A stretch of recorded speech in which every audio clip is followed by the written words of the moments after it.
Hello friends.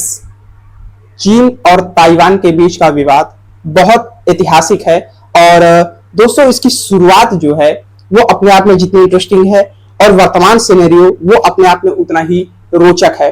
दोस्तों आज के इस सीरीज में हम समझेंगे कि आखिर चीन और ताइवान के बीच के विवाद का इतिहास क्या है। इस पूरे सिनेरियो में कौन से ऐसे महत्वपूर्ण स्टेक होल्डर्स हैं जो अपने अपने इंटरेस्ट के लिए इस पूरे मुद्दे पर घुसे हुए हैं। तो हम स्टेप बाय स्टेप चीजों की शुरुआत करेंगे। सबसे पहले तो यह समझना जरूरी है कि चाइना और ताइवान ये दोनों जो है वो पूर्वी एशिया के अंतर्गत आते हैं और सबसे पहले इस विवाद को समझने के लिए महत्वपूर्ण है हम ये समझें कि ताइवान का इतिहास क्या है। तब हमसे समझ में आएगा कि ये ताइवान विवाद जो है वो अल्टीमेटली है क्या। दोस्तों ताइवान का इतिहास अपने आप में बहुत ही रोचक है।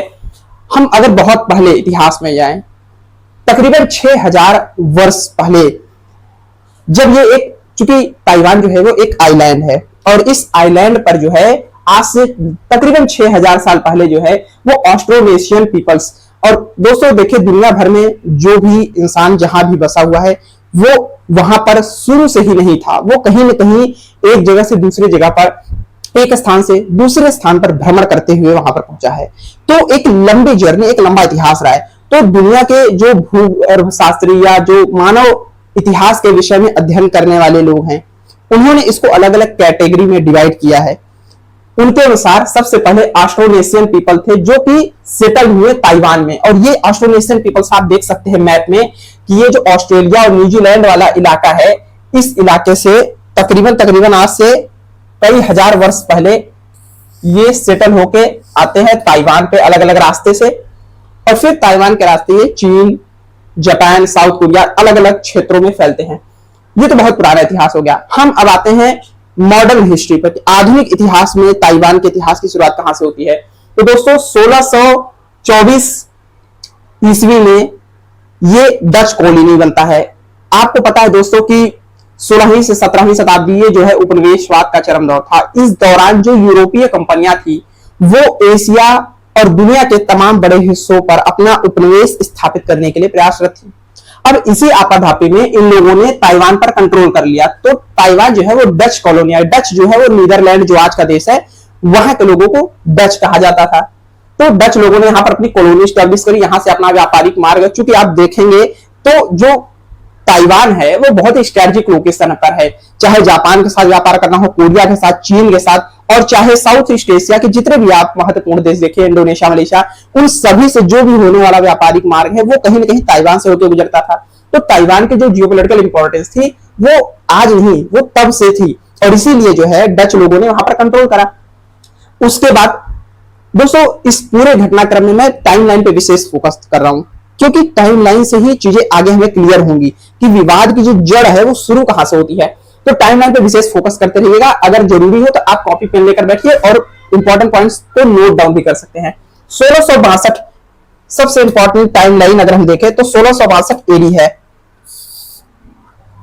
इस दौरान जो है हमें समझना होगा कि चूंकि चाइना के बारे में हम थोड़ा समझ लेते हैं। चाइना में जो है मिंग डायनेस्टी का रूल हुआ करता था, लेकिन मिंग डायनेस्टी को क्विंग डायनेस्टी ने रिप्लेस कर दिया। तो जो मिंग डायनेस्टी का प्रमुख सेनापति था जिसका नाम झेंग चेंगोंग, यानी उसको कोक्सिंगा के नाम से जो है वो ज्यादा फेमस था, वो शरण ले लेता है ताइवान में। अब वो मिंग डायनेस्टी का जो रूलर है वो मिंग डायनेस्टी, ये आप देख सकते हैं, हालांकि इसके बारे में हम बात करेंगे कि ये आज की डेट में ताइवान के लिए भी एक मोटिवेशन का सोर्स है बहुत ज्यादा।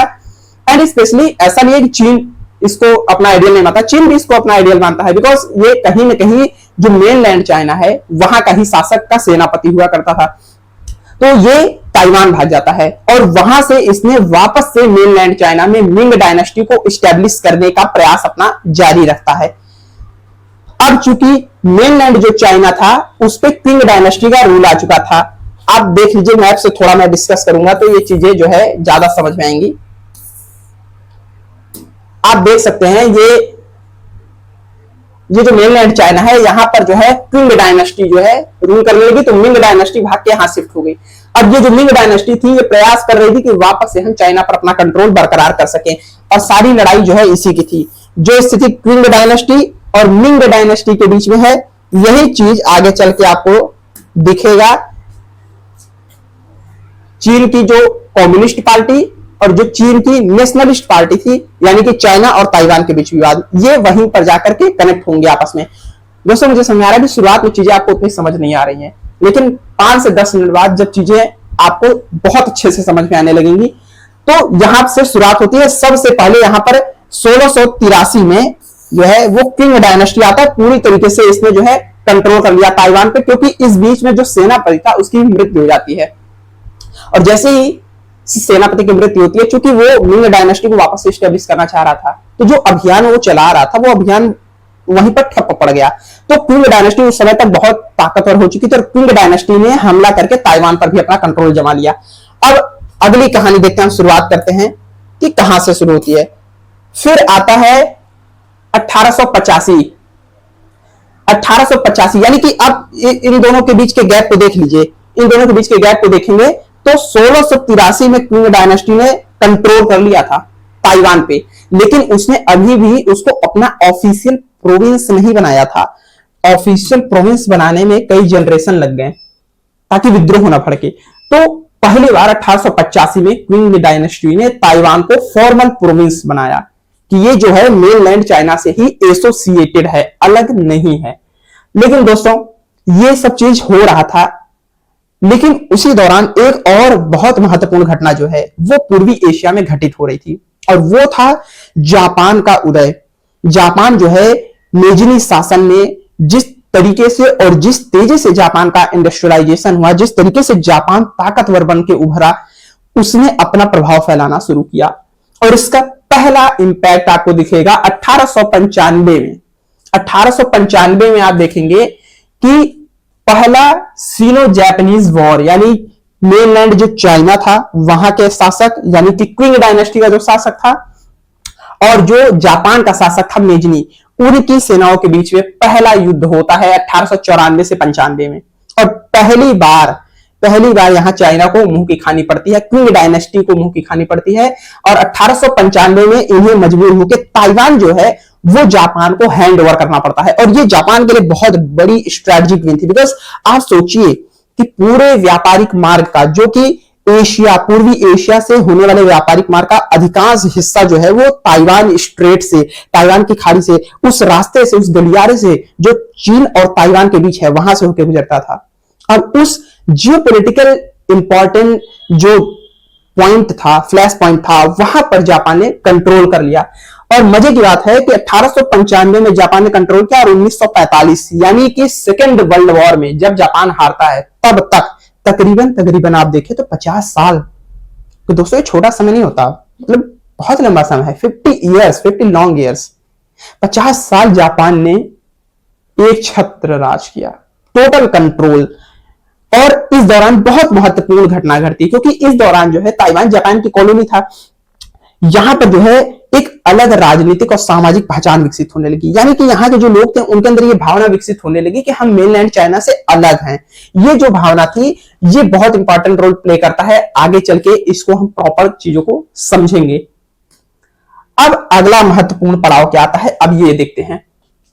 चूंकि 1895 में जो क्विंग डायनेस्टी थी, अब चाइना में इधर एक महत्वपूर्ण घटना हो रही है। जब फर्स्ट सीनो जापानीज वॉर में जो है क्विंग डायनेस्टी हार जाती है, तो क्विंग डायनेस्टी की इमेज जो है वो कमजोर हो जाती है। लोगों की नजर में पड़ता है कि क्विंग डायनेस्टी जो है अब सिस्टम संभालने लायक नहीं है, और चाइना में उसके बाद से स्थितियां बिगड़ना चालू होती हैं, जिसका फायदा जो है वहां के क्रांतिकारी दलों ने उठाया। हालांकि ऐसा नहीं है कि उन्होंने परिस्थितियां खड़ी करी, परिस्थितियां कहीं ना कहीं ऐतिहासिक रूप से क्विंग डायनेस्टी के द्वारा ही खड़ी करी गई। इस तरीके से कमजोर शासन देकर जनता को भरोसा हो गया कि जो क्विंग डायनेस्टी है वो हमें जापान के एग्रेशन से बचा नहीं सकती है, इसलिए हमें आवश्यकता है विद्रोह करने की, क्रांति करने की। और इसलिए सबसे महत्वपूर्ण घटना, पहली जो सबसे इंपॉर्टेंट घटना होती है इस पूरे प्रकरण में, चाइना और ताइवान के विवाद के प्रकरण में, ये जो बैकग्राउंड शुरू होता है, तो इसके लिए कुछ मामलों में हमें ताइवान के इतिहास को देखना पड़ेगा, फिर हमें चाइना के इतिहास को देखना पड़ेगा, और फिर दोनों को कनेक्ट करके चीजों को समझना पड़ेगा। तो हमने देखा कि किंग डायनेस्टी जो थी उसने किस तरीके से अपना जो कंट्रोल है वो खोना चालू कर दिया जापान से हार के पश्चात। और यहां पर रिपब्लिक ऑफ चाइना का जन्म होता है 1911-12 में। सबसे इंपॉर्टेंट सिनाई रिवॉल्यूशन इसको कहते हैं, सिनाई रिवॉल्यूशन 1911 किंग डायनेस्टी के खिलाफ होता है और रिपब्लिक ऑफ चाइना का जन्म होता है। अब ये चीज समझना जरूरी है क्योंकि ये जो रिपब्लिक ऑफ चाइना है इसी का आगे चल के बहुत इंपॉर्टेंट रोल आएगा, वही हम समझेंगे। तो रिपब्लिक ऑफ चाइना का जन्म होता है सन यात सेन, जो कि इसके शुरुआती फाउंडर्स थे, शुरुआत जिन्होंने क्रांति की शुरुआत करी, क्रांति को लीड किया। इस पे बहुत सारी जो है चाइनीज मूवीज भी बनी हुई हैं। तो ये महत्वपूर्ण घटना घटती है। तो इस पहली जो सबसे महत्वपूर्ण घटना आप कह सकते हैं, इसको याद रखिएगा, 1911-12 का चाइनीज रिवॉल्यूशन। उसके पश्चात हम देखेंगे जो सबसे महत्वपूर्ण घटना होती है वो थी 1945 में जापान का सेकेंड वर्ल्ड वॉर में हार जाना। जैसे ही जापान ने सरेंडर किया आफ्टर हिरोशिमा नागासाकी, चीजें बहुत तेजी से बदलने लगी। जो रिपब्लिक ऑफ चाइना था इसने पूरी तरीके से वापस से कंट्रोल कर लिया ताइवान पर, यानी ताइवान इसके कंट्रोल में आ चुका था। लेकिन दोस्तों घटना, कहानी, इतिहास यहां खत्म नहीं होता। असली खेल जो है, असली कहानी वो यहीं से शुरू होती है, जो हमें समझने की आवश्यकता है। अब यहां जो सबसे महत्वपूर्ण घटना घटी 1945 में। अब 1945 के टाइमलाइन को बहुत हमें ध्यान से देखना है। एक तरफ सेकेंड वर्ल्ड वॉर खत्म हुआ, जापान सरेंडर करता है, वापस से जो चाइना की सरकार थी उसने वापस से ताइवान पे कंट्रोल कर लिया। लेकिन चाइना की स्थितियां तब तक खुद बिगड़ चुकी थी क्योंकि जो चाइना था वो ऑलरेडी सेकेंड वर्ल्ड वॉर के दौरान जापान ने उस पर कंट्रोल कर रखा था। वो मेनलैंड चाइना जो है वो जापान की एक कॉलोनी बन चुका था। तो ऑब्वियस सी बात है कि जब उस समय चीन के अंदर बहुत ज्यादा गरीबी, भुखमरी और बहुत भयानक स्थितियां थी, जिसके कारण जो है क्रांति के पश्चात जो सरकार आई थी रिपब्लिक ऑफ चाइना, उसके खिलाफ जनता के मन में बगावत उठने लगी थी और उसका फायदा एक इंसान ने उठाया जिसका नाम था माओ जेडोंग।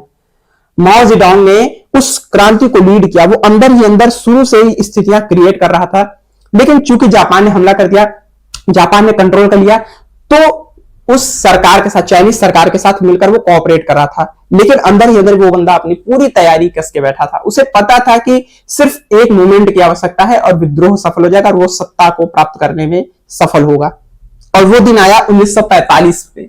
1945 में जब चीन की जनता की स्थिति बहुत खराब हो चुकी थी, जापान के शासन को, जो औपनिवेशिक शासन था, उससे त्रस्त आ चुकी थी। ऊपर से जो चाइना की रिपब्लिक ऑफ चाइना सरकार थी वो पूरी तरीके से नाकाम रही उन मुद्दों को संभालने में, जिसका परिणाम यह हुआ कि धीरे धीरे जो माओ जेडोंग है उसने अपना जनाधार जो है किसानों के बीच, चूंकि चाइना में गरीब और किसानों की संख्या बहुत बड़ी संख्या में थी, उसने उनको अपनी ओर अट्रैक्ट किया, उन्हें अपनी ओर मिलाया और बगावत कर दी रिपब्लिक ऑफ चाइना के खिलाफ। 1945 से लेकर 49 तक चाइनीज सिविल वॉर चलता है और इसमें दो इंपॉर्टेंट स्टेक होल्डर्स हैं जिन्हें हमें ध्यान रखना है, जो बहुत इंपॉर्टेंट है। जो रिपब्लिक ऑफ चाइना थी वो तो चीन की सरकार थी, लेकिन जिस पार्टी का कंट्रोल था रिपब्लिक ऑफ चाइना सरकार में उसका नाम था केएमटी। इसको कहते थे कुओमिंतांग, ठीक, कुओमिंतांग पार्टी। दूसरी तरफ जो पार्टी इसके समानांतर इसको टक्कर देने लगी थी, इसको चुनौती दे रही थी, स्पेशली चाइनीज जो सिविल वॉर है उसको लीड कर रही थी, उसका नाम था चाइनीज कम्युनिस्ट पार्टी, माओ जेडोंग। अब यह समझना है इसने जिस सरकार की स्थापना करी उसका नाम था रिपब्लिक ऑफ चाइना। ये कीवर्ड्स ध्यान रखना है क्योंकि आगे का पूरा जो टॉपिक है वो इसी पे टिका हुआ है। अगर इसको आप नहीं समझेंगे तो आगे की चीज नहीं समझ में आएगी। इसने जिस सरकार की स्थापना करी उसका नाम रखा इसने पीआरसी, यानी पीपल्स रिपब्लिक ऑफ चाइना। ये रिपब्लिक ऑफ चाइना है और ये माओ जेडोंग की जो है वो पीपल्स रिपब्लिक ऑफ चाइना है, यानी ROC republic of China, PRC people's republic of China. ये चीज ध्यान रखनी है, आगे ये चीज बहुत इंपॉर्टेंट है, बहुत काम आएंगी। इसका जो प्रमुख था उस समय Chiang Kai Shek KMT party का और चाइनीज कम्युनिस्ट पार्टी का माओ जेडोंग। दोनों अपनी अपनी विचारधारा थी। अगर हम देखें केएमटी पार्टी जो थी वो नेशनलिस्ट थी, कम्युनिज्म के सख्त खिलाफ थी, लेकिन जो माओ जेडोंग है वो कम्युनिज्म की विचारधारा को लेकर आके चलता है, समाजवाद की विचारधारा को आगे लेके चलता है। और चूंकि चाइना के समय की परिस्थितियां इतनी खराब थी, चाइना में इतनी ज्यादा गरीबी थी, इतना अकाल भुखमरी, अधिकतर किसान थे और किसानों की स्थिति बहुत खराब थी, तो कहीं ना कहीं जो लोग थे वो माओ जेडोंग से ज्यादा आकर्षित होने लगे। और इसी का परिणाम था यहां पर पूरी तरीके से जो केएमटी पार्टी थी उसने अपनी सत्ता जो है, अपना प्रभाव धीरे धीरे खोना चालू किया और पूरी तरीके से अंत में खो दिया। और यहीं से असली कहानी की शुरुआत होती है। अब जो ये केएमटी पार्टी के प्रमुख हैं, कुओमिंतान पार्टी के प्रमुख हैं चियान काई शेक, ये अपने समर्थकों के साथ भागकर ताइवान में शरण ले लेते हैं। आपको याद आया कुछ जो शुरुआती घटना मैंने बताया था, किंग डायनेस्टी और मिंग डायनेस्टी। मिंग डायनेस्टी वाले ने भाग के वहां शरण ले ली, किस लिए? ताकि वापस से हम अपनी पावर को, अपनी सत्ता को रिस्टोर कर सकें। सेम यही चीज यहां पर भी हुआ। यहां पर भी जो मेनलैंड चाइना की सरकार थी, केएमटी पार्टी जो थी चियान काई शेक, वो जाकर ताइवान में शरण ले लेते हैं। ताइवान में शरण ले लेते हैं इसलिए नहीं कि उन्होंने छोड़ दिया, इसलिए कि यहां से हम वापस से मेनलैंड चाइना को पाने की कोशिश करेंगे। वो अलग बात है कि वो कोशिश कभी कामयाब नहीं हो पाई, और बाद में मुद्दा ये हो गया कि जो मेनलैंड चाइना की कम्युनिस्ट सरकार थी, उसने ये दावा करना चालू कर दिया कि ताइवान ऐतिहासिक रूप से उसका ही हुआ करता था, यानी कि किंग डायनेस्टी के समय इस पर कंट्रोल किया था ताइवान पर किंग डायनेस्टी के राजाओं ने। यानी कि ये मेनलैंड चाइना पे जो शासन कर रहा है उसका शासन यहां भी है, क्योंकि किंग डायनेस्टी ने ही जापान को हैंड ओवर किया था फर्स्ट सीनो जापानीज वॉर के पश्चात। तो कहीं ना कहीं ये एरिया जो है वो हमारा है, ये दावा जो है मेनलैंड चाइना की जो कम्युनिस्ट पार्टी थी उसने करना चालू कर दिया। अब यहां पर कुछ इंपॉर्टेंट टाइमलाइन है जो हमें समझना है। आप देखेंगे कि 1954-55 में जो है ताइवान स्ट्रेट, ये जो चीन और ताइवान के बीच में खाड़ी है, एक लंबा गलियारा है तकरीबन 130 से 180 किलोमीटर। इस गलियारे में बहुत सारे विवाद हुए 1954-55 में। अब चूंकि यहाँ दो सरकारें स्टैब्लिश हो चुकी है, ये चीज अपने दिमाग में रखना है। चाइना में जो है वो कम्युनिस्ट सरकार है, CPC communist party of China, यहाँ रिपब्लिक ऑफ चाइना की सरकार है, ठीक। और लंबे समय तक यहाँ भी अथॉरिटेरियन सरकार थी, ऐसा नहीं था यहाँ कोई शुरुआत में डेमोक्रेसी नहीं थी, वो बाद में चल के डेमोक्रेसी आती है, जिसके बारे में हम बाद में डिस्कस करेंगे। तो फिलहाल के लिए यहाँ पर एक सरकार यहाँ पे है। इनका दावा है कि ये लैंड हमारा है। चाइना में जो सरकार बैठी कम्युनिस्ट सरकार, उसका दावा था कि ताइवान हमारा है। और इस चीज को लेकर दोनों के बीच में कई सारी फाइटें हुई, आप देख सकते हैं 1954-55 में हुआ, 1958 में हुआ। उसके पश्चात एक बहुत महत्वपूर्ण घटना घटती है ऐतिहासिक रूप से, जियोपॉलिटिक्स की दृष्टि से बहुत महत्वपूर्ण और रणनीतिक चीजें हैं। 1971 में एक महत्वपूर्ण घटना घटती है कि जो यूनाइटेड नेशन में चाइना की जो सीट थी वो पहले रिपब्लिक ऑफ चाइना के पास थी, लेकिन बाद चूंकि 1945 में जब सेकंड वर्ल्ड वॉर खत्म होता है, यूनाइटेड नेशन बनता है, तो चाइना की सीट जो है, उस समय चाइना में किसकी सरकार थी? रिपब्लिक ऑफ चाइना की सरकार थी। तो रिपब्लिक ऑफ चाइना को जो है चाइना की सीट प्रोवाइड कर दी गई। लेकिन बाद में जब इसने अपनी सत्ता खो दी, अपनी पावर खो दी, अथॉरिटी खो दी, तो काफी समय पश्चात तकरीबन 1971 में 20 साल पश्चात जो है उसकी जो सीट थी वो फाइनली यूनाइटेड नेशन ने मजबूर होकर जो मेनलैंड चाइना की सरकार थी, कम्युनिस्ट सरकार थी, उसको दे दिया। PRC, people's republic of China को यूएन में चाइना की परमानेंट जो सीट थी वो उसको दे दी गई। ये ताइवान के लिए बहुत बड़ा सेटबैक था। यहां से ताइवान को समझ में आने लगा कि अथॉरिटेरियन सिस्टम से वो कुछ नहीं कर पाएगा, उसे अपने अंदर चेंज लाना पड़ेगा।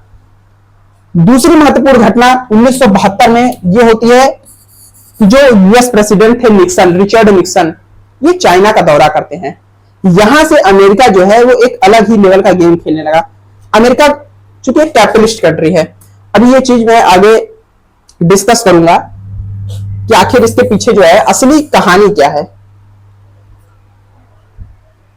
ये है अब 1972 में रिचर्ड निक्सन की यात्रा होती है। टाइमलाइन आपको देखते जाना है, हर एक पॉइंट को कनेक्ट करेंगे, बहुत अच्छी पिक्चर हमारे आंखों के सामने एकदम क्लियर होगी।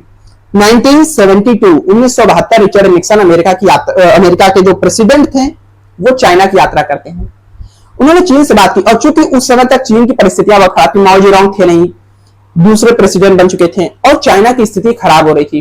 भाई क्रांति करके साम्यवाद वहां स्थापित कर दिया, क्रांति करके उन्होंने सिस्टम तो बना लिया, कम्युनिज्म वहां पर स्टैब्लिश हो गया, लेकिन जो सिस्टम था वो बहुत गड़बड़ हो चुका था, लोगों की आर्थिक स्थिति बहुत खस्ताहाल थी।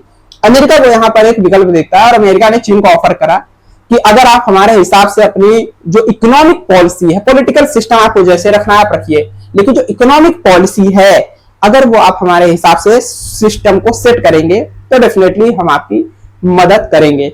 और यहां से आप देखें सबसे महत्वपूर्ण घटना, चाइना ने 1972 वाली घटना याद रखिए, फिर देखिए 1978 में एक महत्वपूर्ण घटना घटती है, China's open door policy. China ने पहली बार जो है वो दरवाजे जो थे अपने वो अमेरिका के लिए खोल दिए। कि भाई जिसको आना है निवेश करो, व्यापार करो, ये सारी चीजें। और ये बहुत बड़ी घटना है, जो काम चाइना 1978 में कर गया, हमने वो काम 1991 में किया। हम यहाँ पिछड़ गए तकरीबन तकरीबन जो है, हम दशकों का जो एक अंतराल है, जो आज भी भारत और चीन के बीच में जो आप अंतर देखते हैं, वो यहीं से क्रिएट हुआ। चाइना ने अपने दरवाजे बहुत पहले खोले 1978 में। और देखिए अमेरिका जैसे ही 1978 में चाइना ने दरवाजे खोले, 1979 में अमेरिका ने बीजिंग को रिकॉग्नाइज कर दिया। अभी तक अमेरिका ने जो मेनलैंड चाइना पे कंट्रोल था कम्युनिस्ट सरकार की, उसको मान्यता नहीं दी थी। पहली बार जो है उसने बीजिंग की सरकार को, बीजिंग राजधानी थी चूंकि चाइना की, जो आज भी है, तो उसको मान्यता दे दी कि आप जो है मेन चाइना जो है वो आप ही हैं, आप ही असली चाइना है, ये वाला चाइना असली नहीं है, आप असली चाइना है। सबसे मेन चीज क्या है कि पीआरसी को चाइना की ऑफिशियल डिप्लोमेटिक गवर्नमेंट के रूप में रिकॉग्नाइज कर दिया, ताइवान के साथ संबंध बनाए रखते हुए। ये चीज इंपॉर्टेंट है। ऐसा नहीं है चाइना के साथ तो उसने रिलेशन बनाए लेकिन ताइवान के साथ रिलेशन तोड़े नहीं। यानी कि अमेरिका दोनों फ्रंट पे खेलना चाहता था। अब मैं आगे बताता हूं कि ऐसा किया क्यों अमेरिका ने। दो चीजें थी।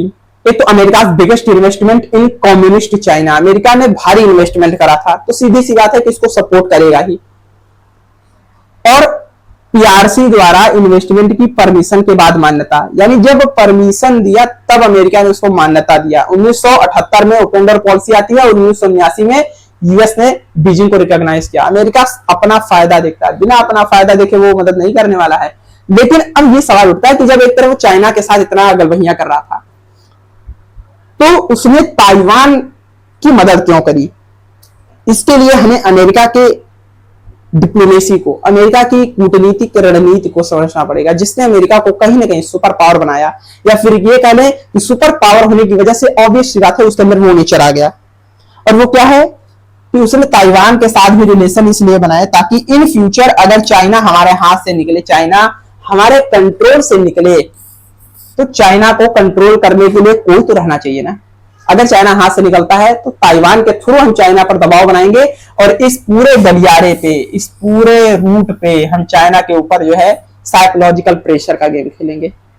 यानी कि पहले चाइना को अपने करीब लाया और यूएसएसआर से दूर किया। देखिए दो तीन फायदे हैं। एक तरफ अमेरिका जो है अपना इन्वेस्टमेंट करा, भारी इन्वेस्टमेंट करके चाइना को अपनी ओर आकर्षित किया और यूएसएसआर के खिलाफ जो है कहीं ना कहीं यहां से दूरी क्रिएट कर दिया, जो कि चाइना और यूएसएसआर काफी वैचारिक रूप से करीब थे। लेकिन यही वो समय था जब चाइना और यूएसएसआर के बीच में अमेरिका ने टांग घुसा दी। और भविष्य में चाइना ऐसी स्थिति क्रिएट करे तो चाइना को कंट्रोल करने के लिए उसने ताइवान के साथ भी अपने रिलेशन बना करके, और आज की जितनी भी समस्या है उसके केंद्र में अगर आप देखें तो आप देख सकते हैं कि आज अमेरिका का चाइना से टसन चल रहा है। लेकिन चाइना के समानांतर उसका अपोनेंट अमेरिका ने 1979 में ही, यानी शुरू से ही उसने पहले से ही तैयारी कर रखी थी आने वाले समय की सिनेरियो की। खैर यहां से सबसे महत्वपूर्ण घटना होती है कि 1979 में बीजिंग को मान्यता दे दी जाती है। यह भी काफी बड़ा जो है आप सेटबैक मान सकते हैं ताइवान के लिए। अब यहां से स्थितियां बदलना चालू होती हैं। अब हम थोड़ा जल्दी से देखने की कोशिश करेंगे क्योंकि बहुत सारे टाइमलाइन है लेकिन इंपॉर्टेंट है। 1987 में जो है ताइवान को समझ में आ गया कि भाई चाइना तो बाजी मार ले रहा है, हम उतना आगे हो नहीं पा रहे हैं, हम कैसे अमेरिका को खुश करें। तो अमेरिका को खुश करने के लिए ताइवान ने अपने यहाँ का जो ऑटोक्रेटिक सिस्टम था, एक प्रकार से तानाशाही जैसा ही, उसको उसने खत्म करा और उसने डेमोक्रेटाइजेशन चालू किया ताइवान का। यानी ताइवान में पहली बार जो है वो लोकतंत्रीकरण की मांग बढ़ने लगी और डेमोक्रेसी कहीं ना कहीं आने लगी। इसमें क्वालिटीज क्या थी कि मल्टी पार्टी सिस्टम आ गया, यहाँ पे सिविल लिबर्टीज दी गई, लोगों को काफी सारी आजादी मिली, काफी छूट मिली। ताइवानीज आइडेंटिटी यहाँ पर पहली बार निकल कर आती है कि we are Taiwanese not Chinese. तो ताइवानीज आइडेंटिटी बढ़ती है, कई सारी मल्टी पार्टियां आती हैं, मल्टी पार्टी सिस्टम आता है, डेमोक्रेटिक इंस्टीट्यूशंस की स्थापना होती है। कुल मिलाकर अमेरिका को अपनी तरफ आकर्षित करने के लिए सबसे बड़ी जो आप कह सकते हैं शुरुआत है वो 1987 में ताइवान ने करा। सबसे पहले ताइवान का ये महत्वपूर्ण ऐतिहासिक कदम है जहां से ताइवान और अमेरिका के बीच रिश्ते और अच्छे और मजबूत होते हैं।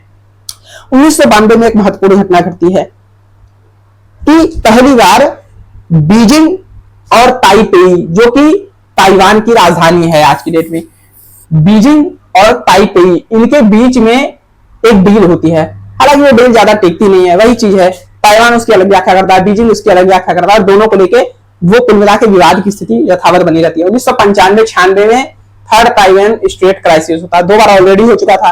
तीसरी बार फिर से ताइवान खाड़ी के पास जो है विवाद शुरू हो जाता है। चाइना वही हरकतें, चाइना साइकोलॉजिकल प्रेशर बनाने में बहुत एक्सपर्ट है। उसने मिसाइल टेस्ट करना चालू कर दिए, आसपास हवाई जहाज उड़ाना, नेवी एक्सरसाइज, नेवल एक्सरसाइज करना, इस तरीके से कुल मिला के उसने दबाव बनाने की कोशिश करा था। लेकिन अमेरिका वहां पर अपनी नेवी लेकर के आ जाता है और अमेरिका ने उस पूरी घटनाक्रम को रोक दिया। कुल मिला के सिग्नल जो है वो क्लियर था कि ताइवान अकेला नहीं है, ताइवान के साथ जो है वो यूएसए है। तो चाइना को समझ में आ गया कि भाई तुम्हारे साथ अमेरिका के रिश्ते अच्छे हैं, इसका मतलब ये नहीं है कि तुम ताइवान पे हमला कर सकते हो। तो यहां से अमेरिका ने ताइवान को फाइनली बचा लिया। अब स्थिति इसके बाद देखते हैं क्या होता है।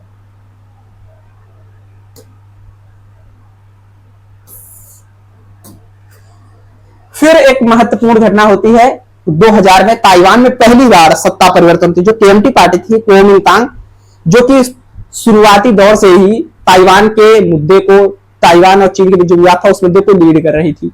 लेकिन पहली बार जो है ताइवान के लोगों को लगा कि नहीं, हमें एक नई पार्टी की आवश्यकता है। और उस समय एक नई पार्टी जिसका नाम डीपीपी, डेमोक्रेटिक प्रोग्रेसिव पार्टी, उसका उदय होता है। चेन सुई बियान जो है इसके पहले प्रेसिडेंट बनते हैं। और ये अपने आप में एक बहुत महत्वपूर्ण घटना है क्योंकि सत्ता परिवर्तन हुआ। बीजिंग को लगा कि शायद अब इसके साथ हम कुछ डील कर पाए, लेकिन ये जो थे ये और भी ज्यादा हार्ड लाइनर आप मान सकते हैं, जो ताइवानीज आइडेंटिटी पर फोकस करते थे, चाइनीज आइडेंटिटी पर नहीं। यानी कि हम ताइवानीज हैं, हमारा एक अलग एग्जिस्टेंस है, हमारा एक अलग स्वतंत्र अस्तित्व है, हम अलग रहेंगे, चीन से हमारा कोई लेना देना नहीं है। स्थितियां यहां से जो है और बिगड़नी चालू होती हैं। 2005 में चाइना ने एक कानून बनाया और उस कानून के द्वारा जो है उसने ताइवान की इंडिपेंडेंस को रोकने का प्रयास किया कि ताइवान जो है वो इंडिपेंडेंट नहीं है, वो चीन की ही व्यापक रणनीति का, चीन की जो है वन चाइना पॉलिसी का ही एक महत्वपूर्ण हिस्सा है। फिर आता है 2008 से लेके 16 के बीच में। ये वो टाइम था जब थोड़ा सा जो है इस्टेब्लिशमेंट आती है, जब केएमटी पार्टी फिर से चुनाव जीतती है और मा यिंग जू जो थे वो राष्ट्रपति बनते हैं। इस दौरान जो है स्थितियां थोड़ी नॉर्मलाइज होती हैं। लोगों को लगा कि सब ठीक है, अब स्थितियां सुधर सकती हैं, क्योंकि इस दौरान जो है चाइना और ताइवान के बीच में डायरेक्ट फ्लाइट चालू हो गई, टूरिज्म काफी बढ़ा, आपसी व्यापार काफी बढ़ा। लेकिन 2016 में वापस से DPP party, democratic progressive party, वापस से डीपीपी पार्टी बनती है और इसकी साई लेंग वेन जो थी महिला है राष्ट्रपति बनती हैं। आप देखेंगे कि ये दोनों मोस्टली यही दोनों पार्टियां आपस में आती है, तो केएमटी आती है या डीपीपी आती है। जब डीपीपी आती है तो चाइना और ताइवान के बीच रिश्ते बहुत ज्यादा खराब हो जाते हैं, क्योंकि जो डीपीपी पार्टी है ये हार्ड लाइनर, ये मानती है कि भाई हमारा ताइवानीज आइडेंटिटी पर ही फोकस है, चाइना हमारे मामलों में हस्तक्षेप ना करे, चाइना हमें ज्ञान ना दे, इसलिए विवाद बढ़ जाता है। खैर 2019 में अब चूंकि चाइना के प्रेसिडेंट शी जिनपिंग भी बन चुके थे इस समय तक, शी जिनपिंग ने एक प्रस्ताव दिया कि आप जो है वो हांगकांग की तरह ही हमसे जुड़ जाइए, आपको हम स्वायत्तता देंगे, सारी चीजें, सारे फैसले, डिसीजन आप लीजिए, लेकिन कुछ चीजें हैं जो आप हमारे कंट्रोल में दे दीजिए, जिसमें सबसे महत्वपूर्ण तो होता है कि विदेश मंत्रालय वाला जो विभाग है कि आप जो है चाइना के अंतर्गत ही रहेंगे लेकिन स्वायत्तता के साथ। ताइवान ने इस चीज को सिरे से खारिज कर दिया। डीपीपी पार्टी थी उसने सिरे से खारिज कर दिया, क्योंकि उसका मानना था कि ये सब धोखा और छलावे से ज्यादा कुछ नहीं है। क्योंकि 2019-20 में एक महत्वपूर्ण घटना घटी थी हांगकांग में। चीन जिस तरीके से वहां डेमोक्रेसी को चल रहा था, चीन जिस तरीके, हालांकि डेमोक्रेसी तो क्या ही थी, लेकिन जो स्वायत्तता थी वहां पर दी गई थी चाइना द्वारा, फिर चाइना द्वारा उसका दमन किया जाने लगा। शी जिनपिंग की सरकार पूरी तरीके से हांगकांग को अपने कंट्रोल में लेना चाहती थी, इसलिए वहां के लोगों ने इसका भारी मात्रा में विरोध किया। लेकिन आपको पता है कि विरोध प्रदर्शन हो या कोई भी आंदोलन हो, दबाने में चीन एक्सपर्ट होता है। चीन ने उसको पूरी ताकत से, अपनी शक्ति से जो है कुचल दिया। हांगकांग आप देखिएगा चाइना के मैप में बहुत नीचे, ये ताइवान आपको दिख रहा होगा, ये ताइवान के पास ये मेनलैंड चाइना से लगा हुआ हांगकांग छोटा सा है। इसमें मैं अपने आप में दिखे थोड़ा बड़े में दिख रहा है, ये है हांगकांग का इलाका। तो ये थोड़ा सा समुद्र में लगा हुआ और चाइना, मेनलैंड चाइना से थोड़ा सा कटा हुआ है। तो ये जो इलाका था इस पर पूरी तरीके से उसने अपना कंट्रोल किया, जिसके लिए भारी मात्रा में विरोध प्रदर्शन होता है। हालांकि चीन ने उस विरोध प्रदर्शन को कुचल दिया। तो ये 2019-20 की सबसे महत्वपूर्ण घटनाओं में से एक मानी जाती है, जो कि चाइना और ताइवान के संबंधों में और ज्यादा खटास ले आती है, क्योंकि यहां से ताइवान को इस बात का भरोसा हो गया कि चीन पर भरोसा नहीं किया जा सकता। चीन भरोसे के लायक नहीं है, अभी तो बात कुछ कर रहा है, बाद में भरोसे से पलट सकता है। उसके बाद आता है 2022 में पहली बार जो है नैन्सी पेलोसी जो है, जो अमेरिकन हाउस स्पीकर हैं, उन्होंने ताइवान की यात्रा की। और ये अपने आप में इस बात का प्रूफ था कि भाई ताइवान की एक अलग आइडेंटिटी है, एक अलग पहचान है, और वो चाइना से जुड़ा हुआ नहीं है। यही कारण है कि वहां पर दूसरे जो विदेशी डिप्लोमेट हैं, जो फॉरेन के डेलीगेशन है, वो आ रहे हैं। वो ताइवान अपना विदेश संबंध स्वयं निर्धारित कर रहा है। ये बात चाइना को काफी चुभी थी, इस वजह से चाइना ने इस चीज का काफी विरोध भी किया। इसके बाद सबसे महत्वपूर्ण चीज, हम इस पूरे प्रकरण में जितनी भी टाइमलाइन थी, हमने सारी चीजें शुरू से देखी, 16वीं शताब्दी से लेकर के आज के समय तक 2022-26 तक, कि किस तरीके से अलग अलग समय में अलग अलग घटनाएं होती है। हर घटना चीन और ताइवान के बीच अविश्वास को और गहरा करती जा रही है, चीन और ताइवान के बीच विवाद को और भी गहरा करती जा रही है। अब हम समझते हैं इस पूरे प्रकरण में कौन कौन से महत्वपूर्ण स्टेक होल्डर्स हैं, किसके क्या इंटरेस्ट है, वो समझने की कोशिश करते हैं। सबसे बड़ा और इंपॉर्टेंट स्टेक होल्डर्स तो चाइना, ऑब्वियस सी बात है, चाइना ही है। वन चाइना पॉलिसी, यानी वो मानता है कि ये अधूरा हिस्सा है, अधूरा सपना है माओ जेडुंग का। ये जो ताइवान है, किंग डायनेस्टी के समय से ही और उसके पहले से भी मेनलैंड चाइना की जो सरकारें होती थी, जो शासक होते थे, उनके कंट्रोल में रहता था। पहली बार फर्स्ट सिनो जापानीज वॉर के दौरान हमने इसे जापान को हैंड ओवर किया था मजबूरी में, यानी कि ये चाइना का ही हिस्सा है और चाइना इसे लेकर रहेगा। और जिसे चाइना वन चाइना पॉलिसी, हालांकि बहुत विवादित पॉलिसी है, लेकिन वन चाइना पॉलिसी चीन मानता है। और अल्ट्रा नेशनलिज्म दिखा करके, राष्ट्रवाद का तूफान ला करके चीन ये दावा करता है कि भाई ये तो हमारा है, हम इसे लेकर रहेंगे। अगला महत्वपूर्ण स्टेक होल्डर तो भाई स्वयं ताइवान है। पहले शुरुआत में ताइवान की जो सरकार थी, केएमटी सरकार थी, वो दावा करती थी कि पूरा जो मेनलैंड चाइना है वो हमारा है, कम्युनिस्ट पार्टी ने इलीगल तरीके से उसे ऑक्युपाई किया है, हम इसे लेकर रहेंगे। लेकिन धीरे धीरे व्यवहारिकता जो है केएमटी पार्टी को समझ में आने लगी कि अब वो मेनलैंड चाइना को हासिल करना उसके बस की बात नहीं है। तब फिर धीरे धीरे वहां पर जो है डीपीपी पार्टी का उदय होता है, डेमोक्रेटिक प्रोग्रेसिव पार्टी। उसने चाइना से खुद को अलग कर लिया, उसने ताइवानीज नेशनलिज्म को प्रमोट करा। उसने ये बात चढ़ाई कि भाई हम ताइवानीज हैं, हमारी एक अलग आइडेंटिटी है, हम किसी पर डिपेंड नहीं है, हमारा चारों ओर समुंदर है, हम अपनी विदेश नीति, अपनी सारी चीजें स्वयं डिसाइड करेंगे, हम किसी दूसरे देश के शासन को अपने ऊपर ओढ़ने वाले नहीं हैं। और ये बातें ऐसा नहीं है कि सिर्फ कहने की बातें थी, रियलिटी में जो ताइवान के लोग हैं उनके अंदर अल्ट्रा नेशनलिज्म को पीक पर पहुंचा दिया डीपीपी ने, जिस कारण आज ताइवान के लोग चाइना से कनेक्टेड नहीं फील करते, वो अपने आप को ताइवानीज मानते हैं। तो सबसे महत्वपूर्ण जो स्टेक होल्डर है इसमें ताइवान है। अब सवाल उठता है यार फिर बाकी लोग कहां से आ गए, अमेरिका कहां से आ गया, इसमें यूरोप कहां से आ गया, इनके क्या अपने हित हैं। जापान, अब इसमें सबसे महत्वपूर्ण, हम ताइवान देखें, ये चाइना है, ये है ताइवान। अब इसी के आसपास बहुत सारे देश हैं, जिसमें आप देखिए जापान है ऊपर साइड, तो जापान के बहुत सारे छोटे छोटे छोटे छोटे आइलैंड्स हैं यहाँ पे।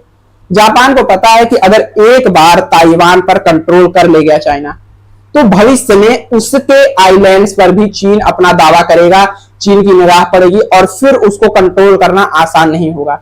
इसलिए जापान का ये सबसे महत्वपूर्ण कंसर्न है और जापान पूरे खुले वादे के साथ ताइवान के साथ खड़ा होता है। और उसका यह कहना है कि अगर ताइवान पर हमला करता है चीन, तो जापान उसकी मदद करने के लिए डेफिनेटली आएगा, उसकी तरफ से भी लड़ेगा, क्योंकि जापान के लिए इज्जत का सवाल है। एक दौर था जब जापान इस पूरे इलाके पे कंट्रोल किया करता था, और अगर इस इलाके पे, ताइवान पे चाइना ने कंट्रोल कर लिया, तो ये सिर्फ एक हार नहीं है, ये आने वाले समय के लिए जापान के लिए बहुत बड़ी चुनौती हो जाएगी।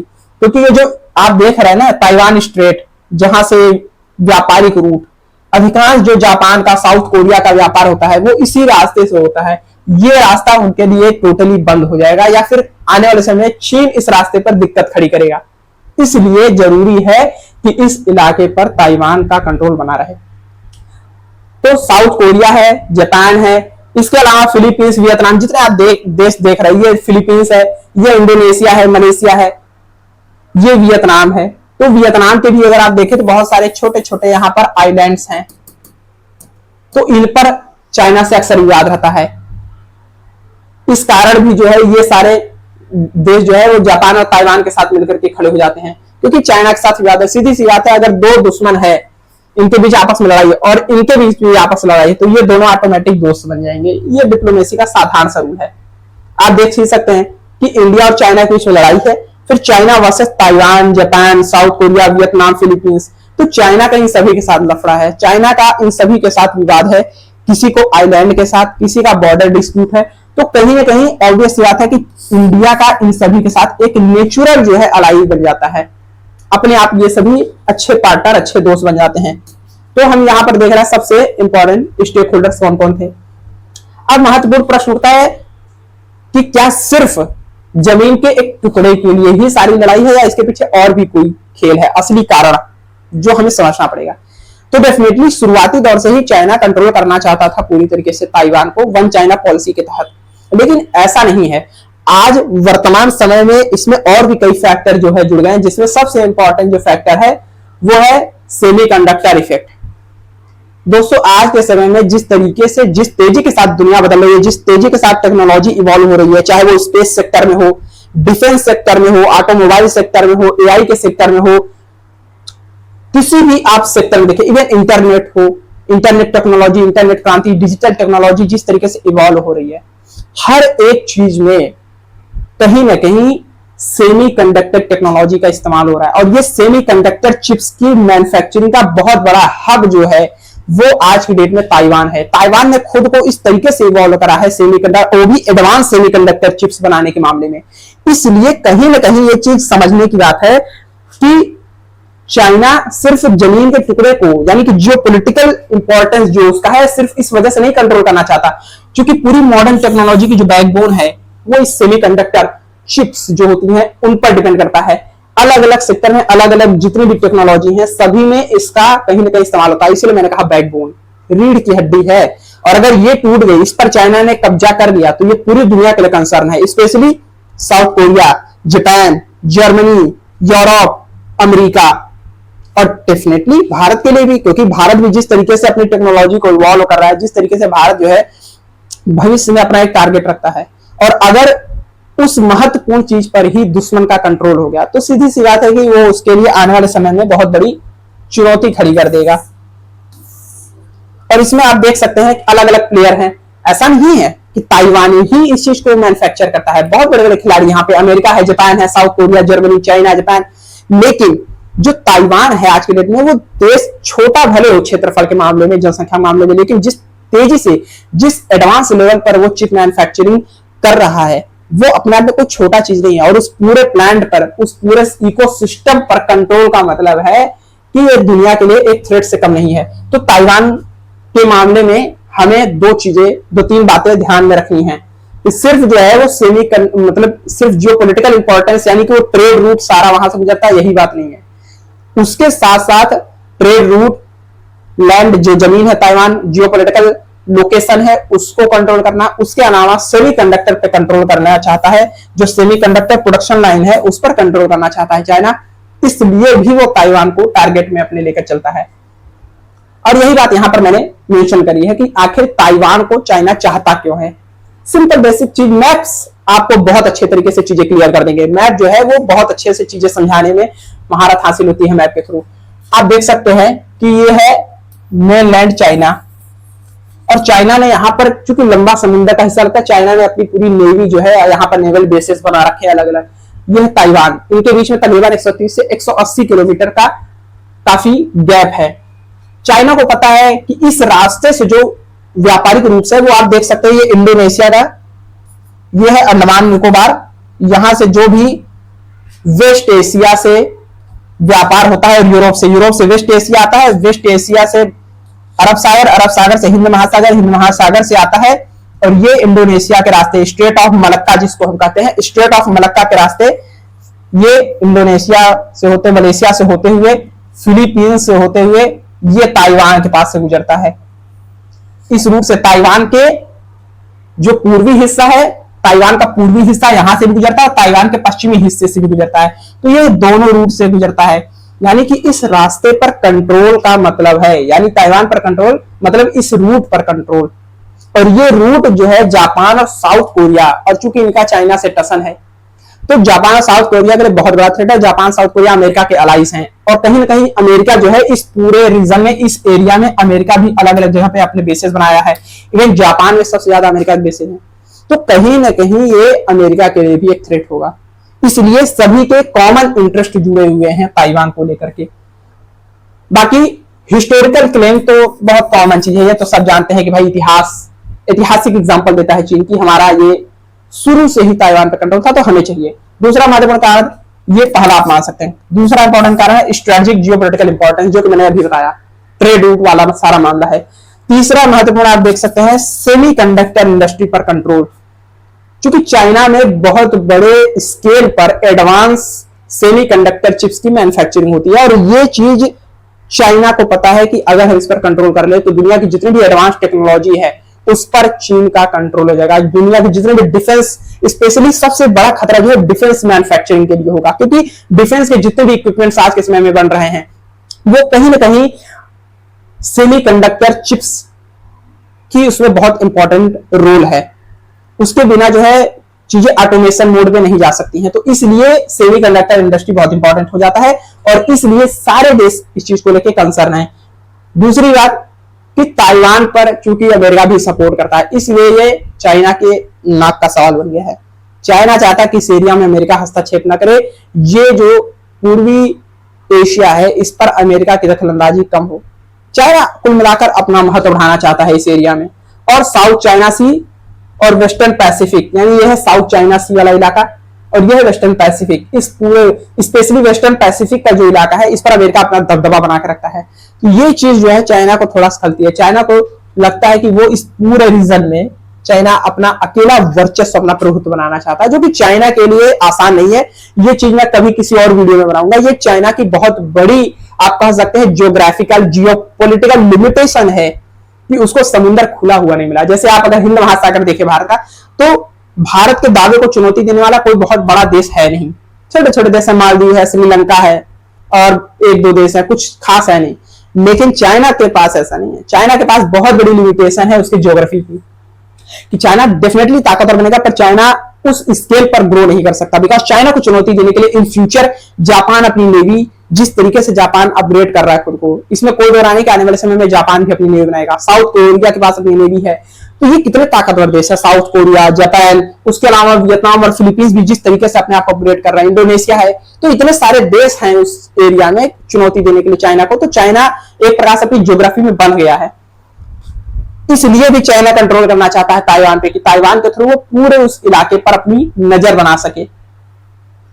अब हम सबसे महत्वपूर्ण और आखिरी सवाल, आखिरी मुद्दा इस पूरे विषय वस्तु का, सबसे पहले हमने समझा बैकग्राउंड स्टोरी कि आखिर शुरुआत जो है कहां से हुआ, चाइना और ताइवान के बीच विवाद का जो इतिहास है वो क्या है, कहां से विवाद शुरू होता है, कहां तक पहुंचता है, इसके कौन कौन से महत्वपूर्ण स्टेक होल्डर्स हैं इस पूरे विवाद में, उन सारे स्टेक होल्डर्स के अपने अपने इंटरेस्ट को हमने समझा कि सबके अपने अपने हित क्या हैं। अब सबसे महत्वपूर्ण बात कि क्या चाइना सच में कंट्रोल कर पाएगा, क्या चाइना ताइवान पर हमला करके उसे पूरी तरीके से अपने कंट्रोल में ले सकता है?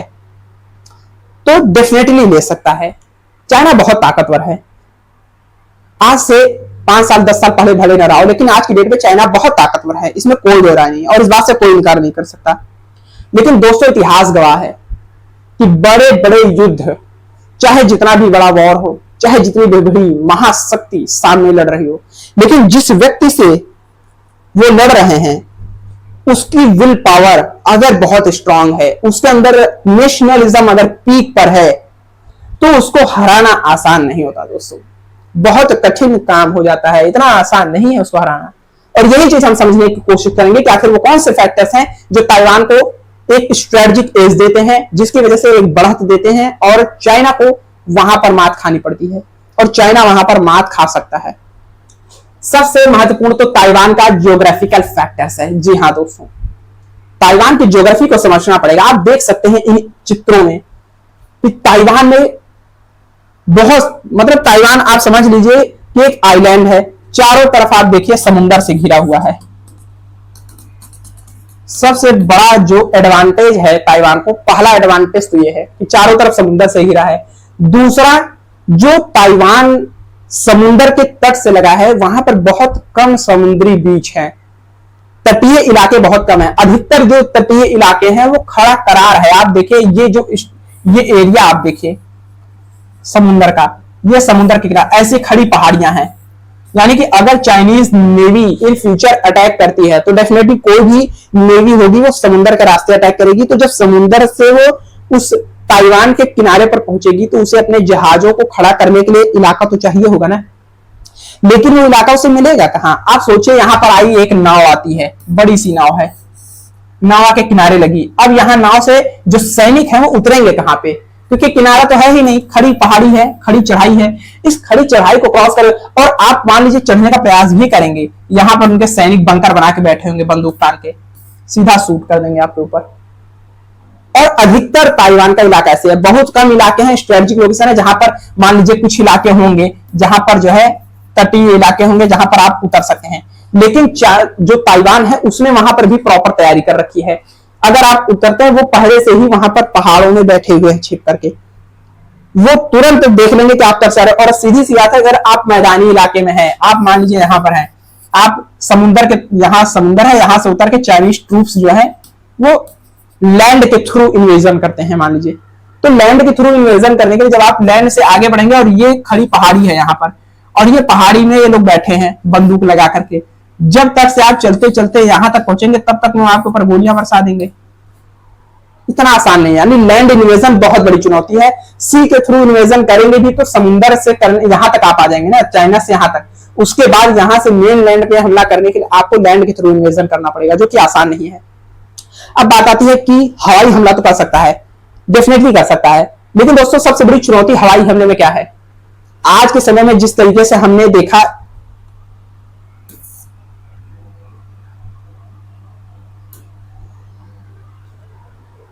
रशिया यूक्रेन वॉर के दौरान, फर्क नहीं पड़ता कि सामने वाला कितना ताकतवर है, फर्क ये पड़ता है जिस व्यक्ति से आप लड़ रहे हैं उसकी विल पावर, उसका मनोवेग, उसका जो लड़ने की क्षमता है वो कितना स्ट्रांग है। और वो आप समझिए फाइटर जेट आ रहा मान लीजिए चाइना का, और ये कंधे पर जो है एक रॉकेट लॉन्चर लेके खड़ा हो जाएगा, कहीं पर भी हल्का सस्ता रॉकेट लॉन्चर, और जो अपने सटीक निशाने के लिए जाना जाता है। इस तरह की टेक्नोलॉजी जो है वो इवॉल्व कर लिया है ताइवान ने। तो अगर चाइना तैयारी कर रहा है तो डेफिनेटली सीधी सी बात है कि ताइवान भी बैठा तो होगा नहीं, ताइवान भी तैयारी कर रहा है। उसे पता है कि आज नहीं तो कल चाइना हमला करेगा, और अगर हमला करेगा तो उसकी तैयारी क्या होनी चाहिए? वो सीधा रॉकेट लॉन्चर मार के, पता चला करोड़ों का जो जहाज है उसको सिर्फ कुछ लाख रुपए का रॉकेट लॉन्चर से मार के गिरा देंगे। तो सबसे बड़ी बात है, ताइवान को पता है कि इस युद्ध का एक ही हल है, वो डायरेक्टली चाइना से फाइट नहीं कर सकता। दो तरीके हैं, एक गुरिल्ला वॉरफेयर करेगा, दूसरा उस युद्ध को लंबा खींचेगा। कि जैसे जैसे युद्ध लंबा खींचेगा उसकी इकोनॉमिक कॉस्ट इतनी ज्यादा कर देगा कि पूरी दुनिया त्राहिमाम मच जाएगा, पूरी दुनिया चाइना और ताइवान के युद्ध को रुकवाने में लग जाएगी। स्पेशली चाइना के लिए भी ये युद्ध बहुत महंगा साबित होने वाला है दोस्तों। अगर चाइना ने हमला करा तो चाइना की स्थिति वही होगी जो आप रशिया यूक्रेन में रशिया की देख रहे हैं। 4 साल हो गए दोस्तों युद्ध होते हुए, कोई नतीजा नहीं। आप देख लीजिए यार, रशिया कम ताकतवर है क्या? बहुत ताकतवर है यूक्रेन के सामने। यूक्रेन क्या चीज है उसके सामने, लेकिन उसके बावजूद 4 साल से वो जो है यूरोप की मदद लेकर रुका हुआ है। तो इसी तरीके से ताइवान भी अकेला नहीं है, ताइवान को मदद करने के लिए जापान है, साउथ कोरिया है, अमेरिका है। भले डायरेक्टली पहुंच के मदद करे ना करे, लेकिन हथियार से, रसद से, किसी भी लेवल पर जो उसको मदद की सामग्री पहुंचाई जानी चाहिए, उस मामले में कोई कमी नहीं होने वाली ताइवान को। जबकि चाइना को कोई भी मदद करने वाला नहीं, चाइना को पूरा युद्ध का भार स्वयं वहन करना पड़ेगा। तो चाइना की जो इकोनॉमिक कॉस्ट है वो बहुत ज्यादा बढ़ जाएगी, युद्ध उसके लिए असह्य होने वाली स्थिति हो जाएगी। और हाल ही में 2 महत्वपूर्ण युद्ध चलते हुए, रशिया यूक्रेन आपने देखा, दूसरी तरफ है अमेरिका और ईरान के बीच वॉर। दोस्तों आप देख रहे हैं किस तरीके से ईरान ने अमेरिका को लगा था कि हम कुछ दिनों में युद्ध को खत्म कर देंगे, लेकिन मामला वैसा हुआ नहीं। अमेरिका को समझ में आ गया, और ईरान को भी आप देखें, ईरान की भी ज्योग्राफी ऐसी है, इतने पहाड़ है, जंगल है, घने, उसकी उबड़ खाबड़ की, मतलब कहां से कब हमला हो जा रहा पता ही नहीं चल रहा है। तो कहीं ना कहीं आप ज्योग्राफी से नहीं लड़ सकते हैं। और चाइना के सामने भी सबसे बड़ी लिमिटेशन यही है कि उसके सामने ताइवान की ज्योग्राफी है।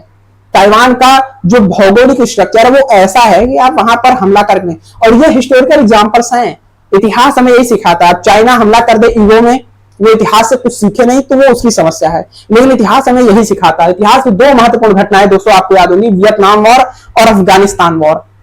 क्या हुआ था वियतनाम में? दुनिया की सबसे बड़ी super power United states of America मुंह की खानी पड़ी, वापस लौटना पड़ा, जीत नहीं पाया। क्यों? क्योंकि वियतनाम की जो ज्योग्राफिकल टेरेन था, जो उसकी ज्योग्राफी थी, वो इतनी विचित्र स्थिति में थी कि अमेरिका जैसे सुपर पावर के लिए भी जीतना आसान नहीं रहा।